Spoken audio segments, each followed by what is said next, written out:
Si bocah laki-laki hanya membantu seorang kakek menyeberang jalan. Tidak disangka dilihat oleh seorang nenek di sebelahnya. Kamu benar-benar anak muda yang baik, katanya. Lalu, dia mengulurkan tangannya di depan bocah laki-laki. Kilat muncul di mata bocah laki-laki seketika. Dengan wajah penuh kebingungan, dia menatap nenek itu. Tanpa banyak pikir, dia berbalik dan kembali ke atas. Kemudian, keajaiban terjadi. Dia mengulurkan tangan untuk membuka jendela. Tidak disangka dia langsung mematahkan pegangan jendela. Sebelum dia sempat kaget, dia tiba-tiba menyadari bahwa akan segera turun hujan deras. Padahal langit cerah di luar. Bahkan ramalan cuaca menyatakan bahwa beberapa hari ini akan cerah. Saat kata-katanya baru saja selesai, tiba-tiba hujan deras turun di luar. Ibu dengan heran menatap bocah laki-laki. Namun, kejadian aneh baru saja dimulai. Saat di kelas, dia menyadari penglihatannya yang buram tiba-tiba membaik. Langsung dari buram menjadi jelas seperti 4K. Dia pergi ke kantor kepala sekolah. Dia melihat ke arah jendela dan tiba-tiba merasakan kaca akan segera pecah. Kemudian kaca langsung pecah. Setelah pulang sekolah, melihat sepeda Tongsuo rusak. Seperti kusut di sekitar roda. Dia langsung memperbaikinya dengan tangan kosong. Aksi ini membuat Tongsuo terkesima. Setelah pulang, Magna juga menyadari perubahan dirinya. Namun itu tidak menghalangi undangan makan malam di rumah Tongsuo dan Isol. Di meja makan, Isol mengundang Magna untuk mendaki gunung akhir pekan. Kemudian turun gunung dengan parasut. Magna menerima undangan tersebut. Setelah pulang, melihat ibunya sedang bekerja. Dia bersiap untuk membantu. Namun begitu menyentuh palu warisan keluarga, dia langsung terhipnotis. Sepertinya merasakan panggilan palu. Keesokan harinya, keduanya tiba seperti yang dijanjikan. Saat melewati jembatan, mereka dihalangi oleh sebuah papan tanda. Namun tidak menghentikan tekad keduanya. Magna langsung melangkah melewati papan tanda. Saat itu, Magna tiba-tiba menerima pesan singkat dari adiknya. Mengatakan ibu dalam masalah. Magnus yang khawatir tentang ibunya harus meninggalkan Isol. Bergerak cepat ke bawah gunung. Sementara di sini, Isol menemukan gua misterius di sepanjang jalan. Dia masuk karena dorongan rasa ingin tahu. Dia menemukan wilayah eksperimen perusahaan rahasia di dalam gua. Kemudian, terdengar jeritan mengerikan. Magnus kembali ke rumah dan menemukan ibunya dalam keadaan baik-baik saja. Baru kemudian menyadari ini adalah lelucon jahil dari adiknya. Magnus bersiap-siap untuk kembali menemui Isol. Di perjalanan, dia melihat Isol sudah terbang menggunakan parasut. Tampaknya ada yang tidak beres saat melihatnya. Parasut Isol tampaknya tidak terkendali. Langsung menuju ke kabel listrik tegangan tinggi. Magnus bergegas mendekat. Menemukan Isol sudah tidak bernyawa. Saat itu, sebuah mobil berhenti di pinggir jalan. Seorang pria mendekat dan menelepon bantuan untuk mereka. Malam hari langit berpetir dan berdentum. Magna tersesat di jalan. Mengambil palu yang jatuh. Marah melemparkannya ke langit. Dengan raungan marah, kilat menyambar. Seluruh kota kecil tiba-tiba gelap. Pria ini mengemudi ke tepi tebing. Melepas pakaiannya dengan santai. Berdiri telanjang bulat memandang kawanan rusa di bawah dari tempat tinggi. Lalu perlahan menutup kedua matanya. Kemudian membuka lagi. Tubuhnya tiba-tiba berubah. Kemudian melompat tinggi. Seperti binatang buas menyerang seekor rusa. Kemudian dengan kejam mematahkan lehernya. Mengeluarkan jantung rusa dengan tangannya. Lalu mulai makan dengan rakus. Setelah melakukan semua ini yang tak terpikirkan, pria itu kembali ke rumah seolah tak ada yang terjadi. Dia adalah pengusaha di kota itu. Dia juga adalah bos di perusahaan Yutu, Weida. Suara jeritan yang didengar Isol di dalam gua. Jeritan itu berasal dari Wida. Bahkan ambulans di tempat kecelakaan Isol. Ambulans juga dia panggil dengan telepon. Tidak lama kemudian, pihak J segera mengumumkan informasi Isol. Mengklaim bahwa dia tersambar petir secara tidak sengaja. Magna di bawah panggung terlihat bingung. Dia sendiri melihat Isol tersengat listrik tinggi. Dia tidak mengerti mengapa harus ditutup-tutupi. Magna meminta wanita untuk menyelidiki ulang. Namun ditolak oleh wanita itu. Mengatakan kasus sudah selesai. Magna yang marah mengayunkan palu besi miliknya di tengah hujan. Melemparkannya ke kejauhan dengan keras. Seketika kilat menyambar dan petir bergemuruh. Magna merasa situasinya tidaklah mudah. Dia memutuskan untuk menyelidiki sendiri. Keesokan paginya, Wida meminta ibu Magna untuk menangani klaim asuransinya. Mengatakan bahwa seseorang telah memukulnya dengan palu semalam. Saat ibu Magna melihat palu di foto, dia menyadari itu adalah palu warisan keluarga mereka. Dia marah dan menghukum Magna. Namun Magna terkejut. Dia mengukur jarak antara dua tempat di peta. Jaraknya 1.500 meter. Untuk menghilangkan keraguan, dia membeli palu baru. Dan melemparkannya lagi. Akhirnya menemukan palu itu 541 meter jauhnya.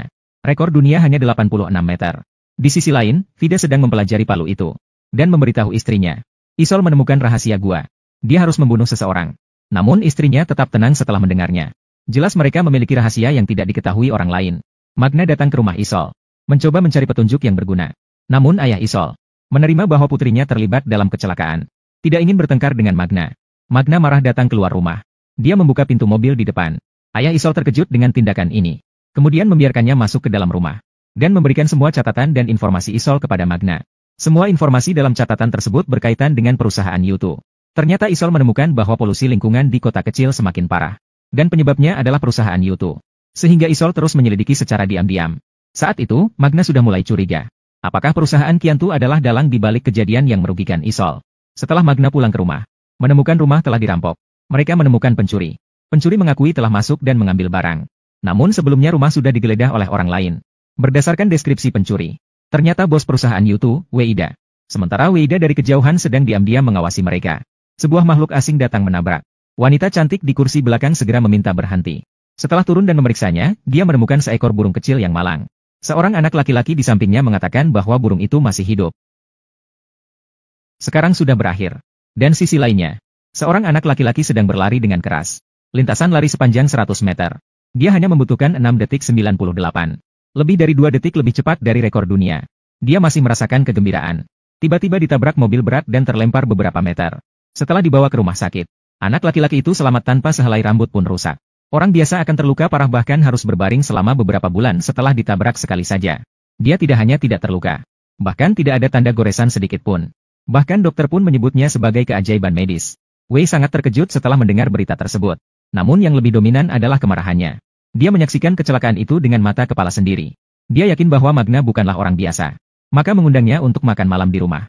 Malam itu, Magna dan adiknya datang ke rumah Wei bersama-sama. Mereka mengira itu adalah pesta. Siapa sangka hanya mengundang dua saudara.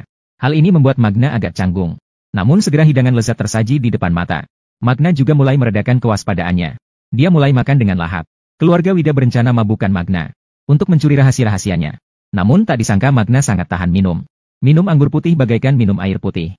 Melihat situasi, Wida akhirnya mengeluarkan koleksi anggurnya sendiri. Katanya itu adalah anggur yang dinyanyikan oleh dua dewa kuno. Magna langsung meminumnya habis. Akhirnya dia merespons. Matanya mulai kabur. Bahkan mulai bertingkah gila karena minum. Istri Wida melihat kesempatan, lalu mendekat dan mulai bertanya-tanya. Saat itu, Magna dengan jujur mengungkapkan tentang perubahan dirinya yang luar biasa. Saya kuat sampai tingkat yang mengejutkan. Istri Wida setelah mendengar itu, memutuskan untuk menguji kekuatan dengan bermain jangkauan tangan. Siapa yang tahu, Magna yang memiliki kekuatan besar tak terbatas saat ini menggunakan semua kekuatannya. Namun tidak dapat menggoyahkan lawan. Hanya melihat lawan dengan wajah datar. Ditambah sedikit sikap meremehkan. Magna melihat dirinya kalah.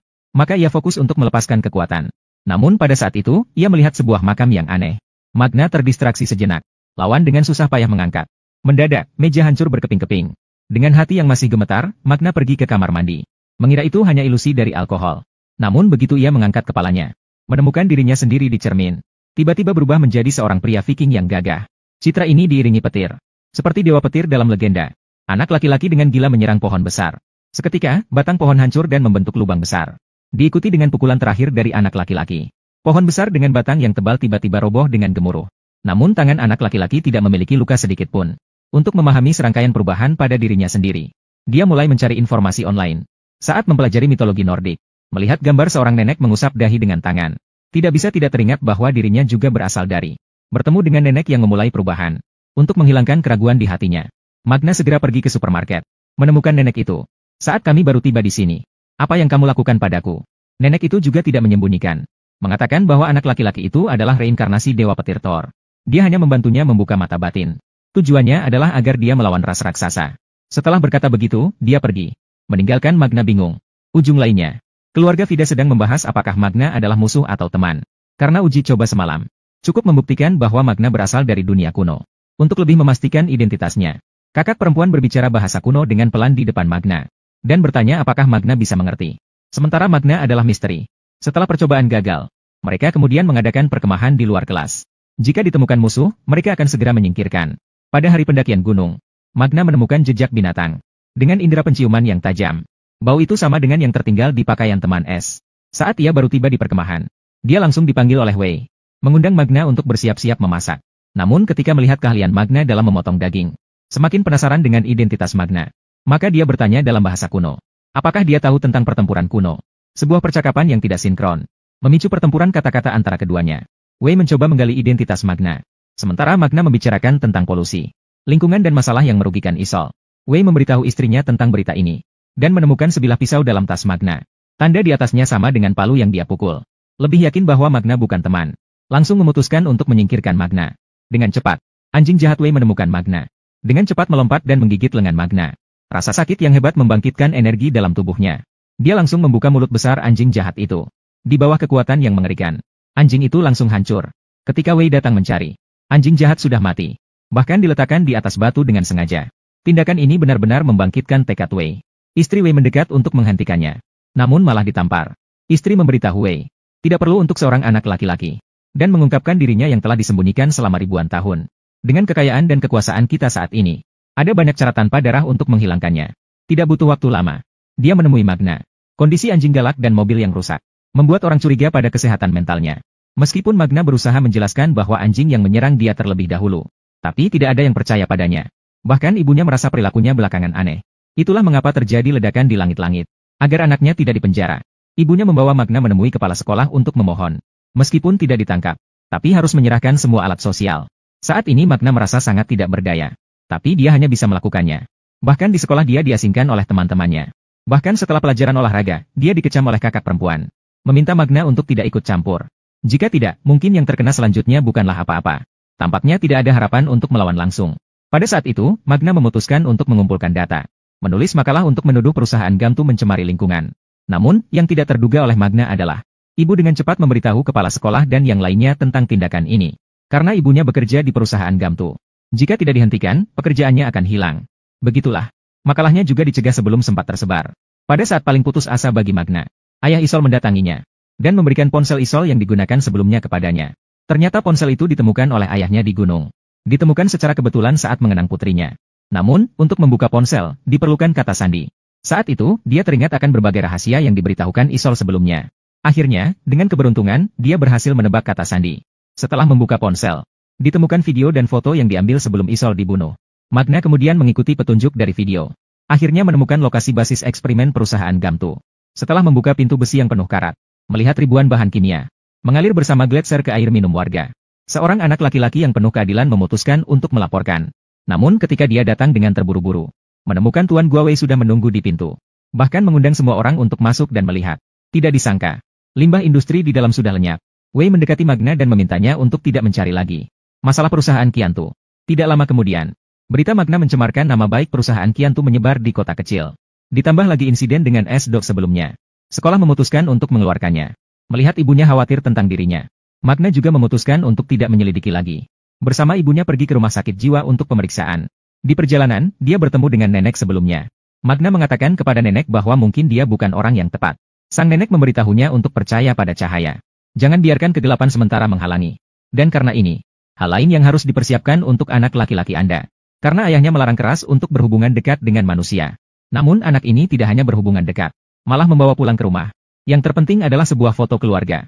Dan setiap foto di dalamnya memiliki sejarah ribuan tahun. Jika tersebar, rahasia mereka yang telah hidup ribuan tahun akan terungkap. Vida memerintahkan dia untuk mendapatkan kembali foto dan membungkam gadis itu. Meskipun dia sangat menentang di dalam hatinya, dia juga tidak berani melawan perintah ayahnya secara terang-terangan. Sebelum bertindak, dia menemukan Magna dan mengungkap jejak limbah industri. Alasannya hanya dia sendiri yang tahu. Magna benar-benar berdasarkan informasi. Menemukan limbah industri di pelabuhan. Kali ini dia belajar cerdas. Dan tidak segera melapor. Namun langsung membawa beberapa ember dan meletakkannya di depan pintu J. Kali ini Wei langsung tidak bisa membela diri. Adik raksasa ini membawa pacarnya ke gudang terbengkalai. Dengan dalih ingin memberikan kejutan pada pacarnya. Kemudian, mata adik raksasa itu